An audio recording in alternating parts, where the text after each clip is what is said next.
Kaibigan, welcome back. Narito tayo ngayon sa tagiliran ng bahay. Nag-record ako kanina, pero ginawa ko yung background na blur. Maganda yun, gusto ko yun eh. Yung nagpo-focus lang sa subject. Ako lang ang malinaw at yung background blur. Na-miscalculate yata kasi medyo napalayo ako. Kaya yung ibang bahagi ng katawan ko ah, ang maliwanag yung background na baliktad at nagsiswitch siya sa akin at sa background. Well, sa madaling salita, yung mahigit 20 minutes sa video na nasayang lang. Uh, Sisimulan ko ulit. Pero this time medyo mabaga. Hindi ko na may papakita iba pa dahil naitapon ko na yung basura. Basura day ngayon, Wednesday. 16, 17 ang pinakamataas namin. Low teens, pinakamababa. Mamayang gabi yun. Wednesday, May 28. At bago pa ako lumawig, simulan na natin. Papakita ko sa inyo ang ito. Sa nasira kong video, nasabi ko sa inyo na na-impluwensyahan ninyo ako dahil nag-iipon na rin ako doon sa mga nagbebenta ng mga tin cans, ng mga aluminum cans at bottled water. Naisip ko na mag-ipon na rin. Ito is sa mga pamilya, hindi talaga kami nainom, pero in-laws umiinom nito. Kaya nakakaipon kami. Bihira ako uminom ng sodas, siguro 3, 4, 5 sa isang taon. Yan. Mahirap paniwalaan, no? Well, sa iba may anong mahirap. Pero sweets, napakahilig ko. Ngayon, hindi ko lang magagawin dito. Gusto ko lamang na, ewan ko, siguro ipunin sila. Hindi ko alam kung ibibigay ko eventually o ibebenta ko. Kaya nga sabi ni Mrs. T, anong gagawin mo dyan?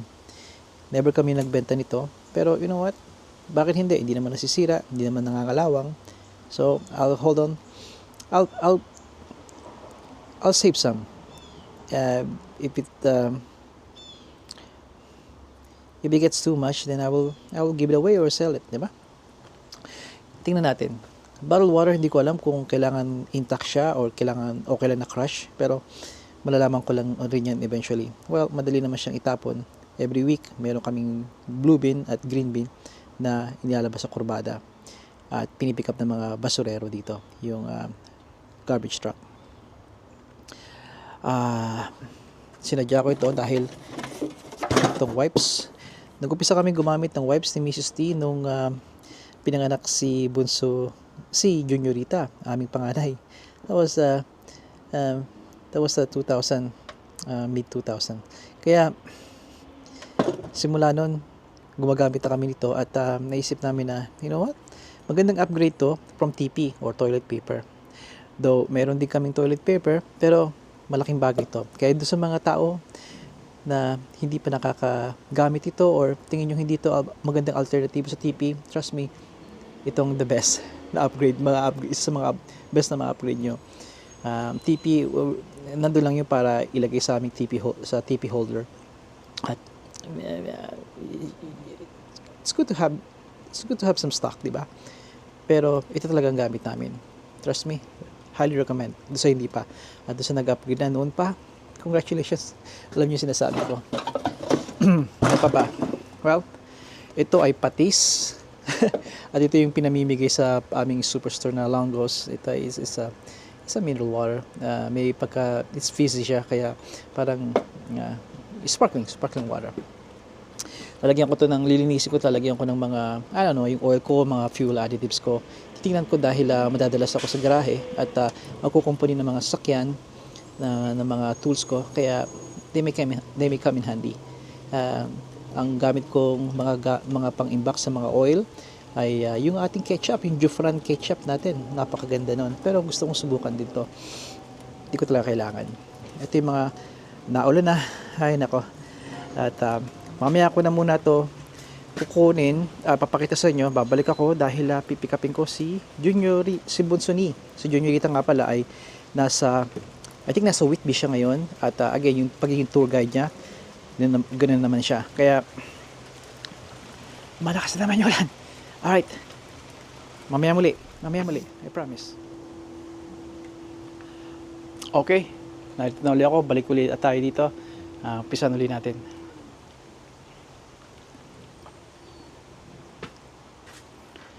Umpisa natin sa saan ba tayo tumigil? Halaman ni Mrs. T. I believe ito ay ito isang herb, ang tawag ay thyme. Panlahok sa mga pagkain nyo. Tinuruan ako ng may nagturo sa akin kung paano magluto.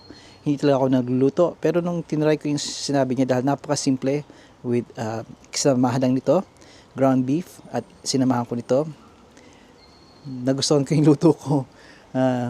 Doon ko siya naalala. Saka ko nagkikwento sa inyo yon dahil may mga magkakadugsong yun na kapag sinabi ko kagad ang iba pang detalye ay mawawala yung gusto kong sabihin sa ibihin sa inyo talagang kwento. May pinaghahanda na akong kwentong gustong sabihin sa inyo. Again, tomato, ito yung mga heirloom. Ito yung malalaki at matatagal bago magbunga, bago ka makaputi. Kaya kailangan may tanim na kagad, di ba? Ano pang hinihintay mo? Lakay. Ngayon, ito yung mga ampalaya namin na nabali. I think binabali ito ng mga critters kapag wala ako, syempre.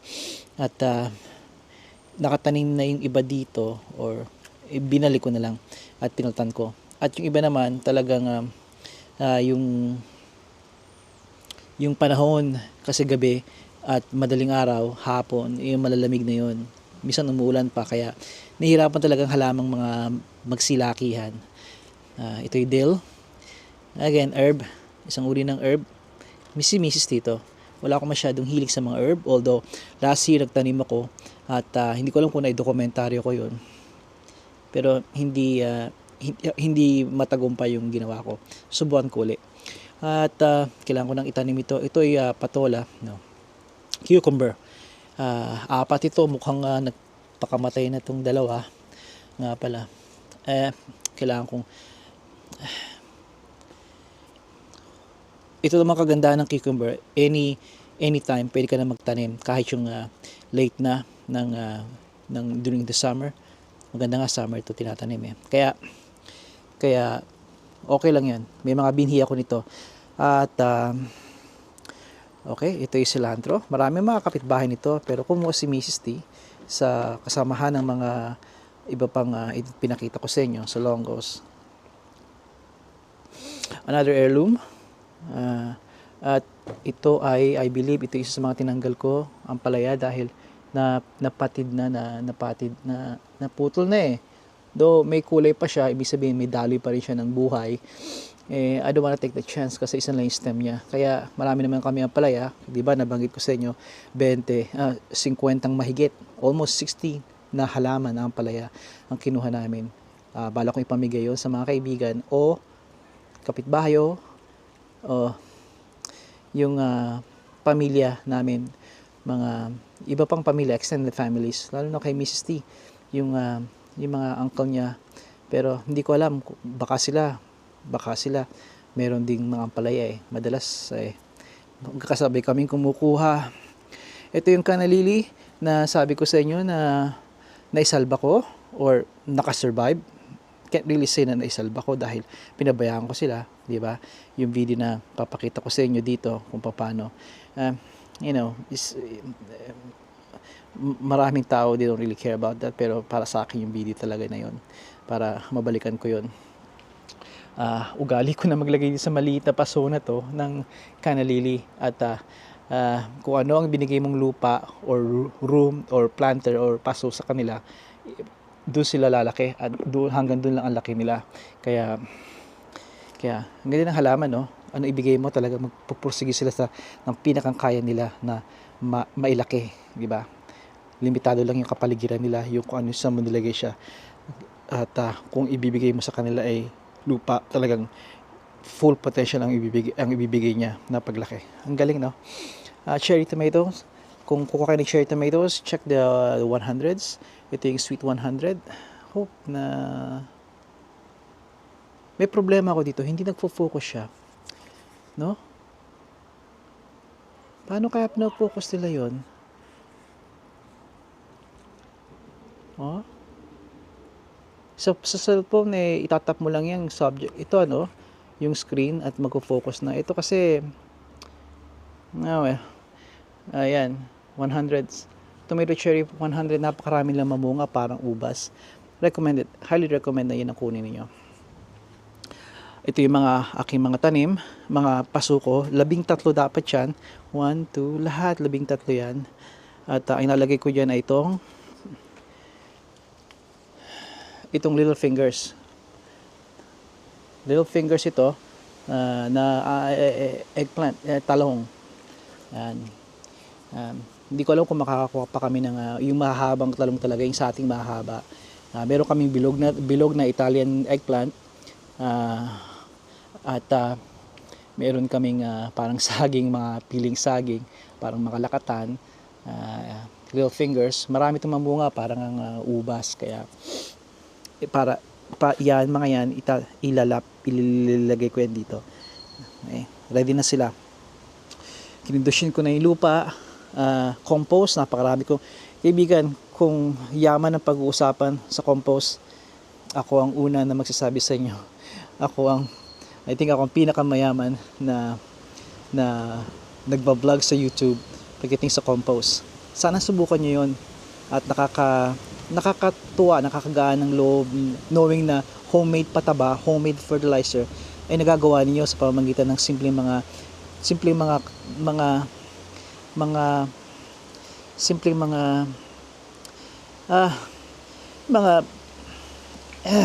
yung pagkain na pinagbalatan o dahon.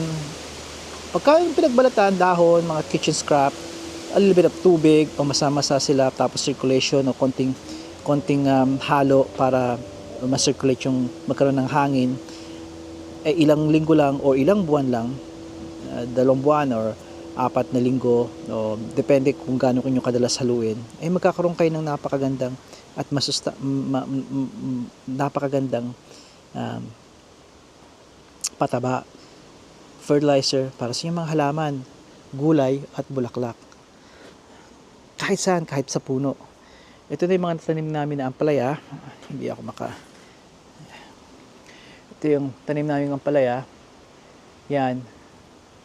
Pag pumalo na talaga ang init, kasi ang ampalaya at ang talong, doon sa mga hindi pa nakakaalam, ang habol talaga nila ay init. Once na sunod-sunod na ang init natin, ay maglalambit, mag-aakyatan yan at lalaki na talaga sila. Kaya ito yung aming dalawa na ito, video ko to, you can check yung planters, yung garden raised bed na galing Costco to. Last year ko to inassemble, I believe. Check it out sa mismong page ko. I-check nyo yung search box doon. Type nyo yung garden beds or gardening or hardin. Tiyak lalabas ito. Nakikita nyo kung paano ko to i-assemble. Ito naman ay luma na to. Ito yung isa sa mga una. Pareho silang galing sa Costco.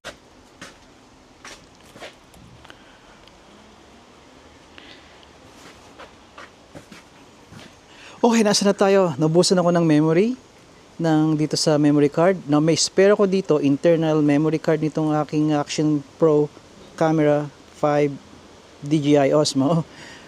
Pero ayaw kong gamitin. Kailangan tapusin ko to at makapag-umpisa muli ako nito. At mamayang gabi, hopefully, ma-edit ko to at ma-upload para sa inyo. Saan tayo po huminto? Hindi ko na alam kung saan, pero magpatuloy tayo. I think sa 2 bed. Costco, pinakamatagal na, ilang taon na to at subok na. Ang nawawala lang dito ay yung meron siyang support sa gitna na is like a string or an attachment para hindi siya mag-bow, hindi siya lumapad, pero okay naman siya sa ngayon. Maganda yan, check it out. Ito ay yung mga karton na iniipon ko dahil alam nyo, a little tip para sa inyo magka-camping. Ito ay pag sinilaban nyo, inapuyan ninyo, pag sinindihan nyo ito, mangyayari nito, aapoy, hindi siya aapoy, pero may magbabaga siya. Yung baga na yun, dahan-dahan na magki-creep up na papunta sa dulo. Habang may baga, yung usok, mausok siya. Pero hindi enough yung usok na masaktan yung mata nyo. Or enough yun para mabother yung mga lamok. Kaya kung nagka-camping kayo, ngayon depende nga, alam ko ibang camping sensitibo sa mga ganitong mga may apoy, di ba? May certain lugar kayo kung saan kayo gagawa ng campfire or bonfire. Kaya always check that rules kung apply yun sa inyo. Doon sa amin ay isang lote yon, trailer park ni Ninong at Ninang namin, si Papa Bebong at si Mama Lita. Ay itong ginagawa rin namin. Bukod sa may bonfire kami doon, pwede rin ito. Kaya mabisa na mosquito repellent. Hindi sila namamatay, natataboy nyo lang sila. Kaya maganda. At syempre mag-aamoy uso kayo. At yun. Pero hindi ko yung ginagamit para doon. Ginagamit ko yan sa compost ko. Kaya ito yung aming na-order.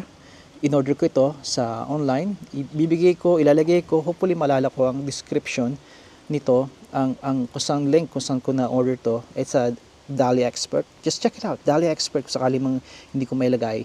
If you type Dahlia Expert dito sa Canada, I'm sure they shipped also sa ating karating kapitbahay sa US. And not sure if really internationally, like outside North America. You can check that out.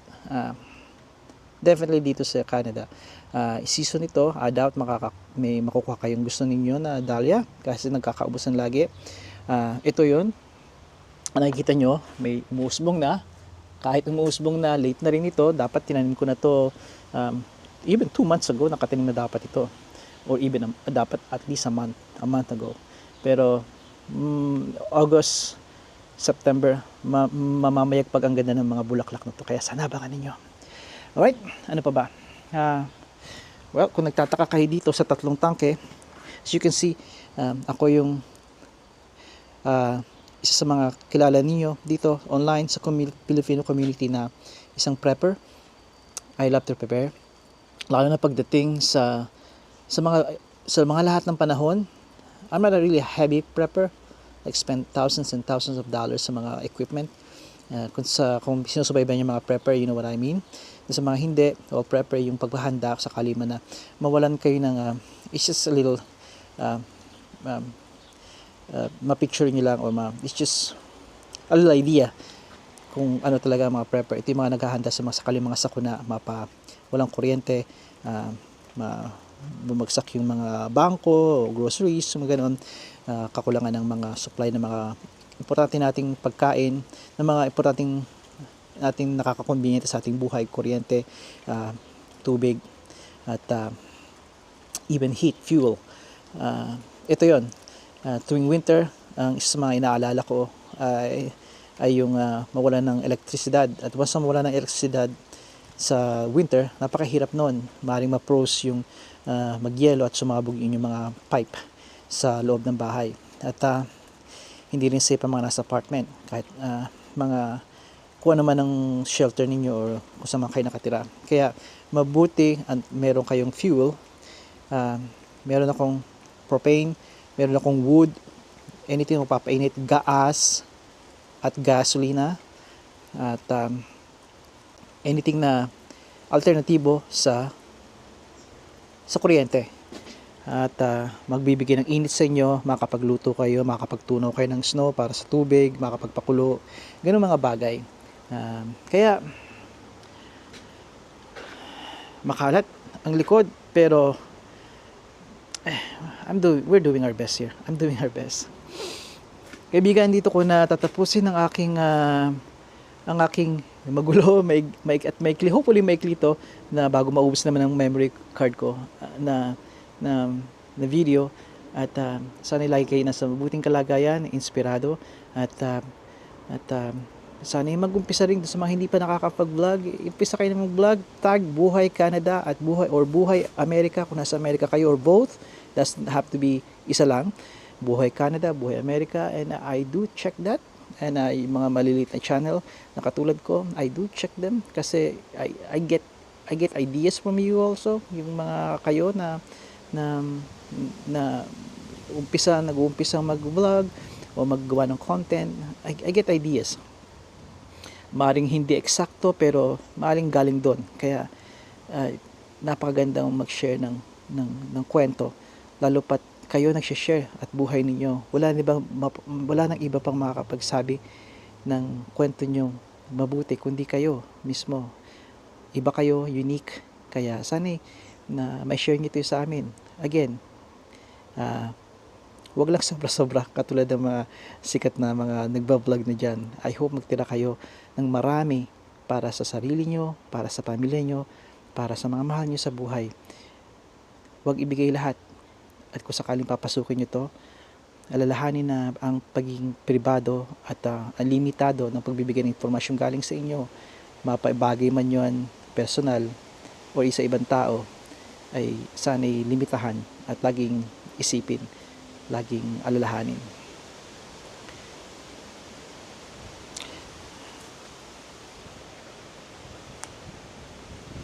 Kaibigan, hanggang dito na lang muna. Ako magpapaalam sa inyo at hanggang sa muli, padayan.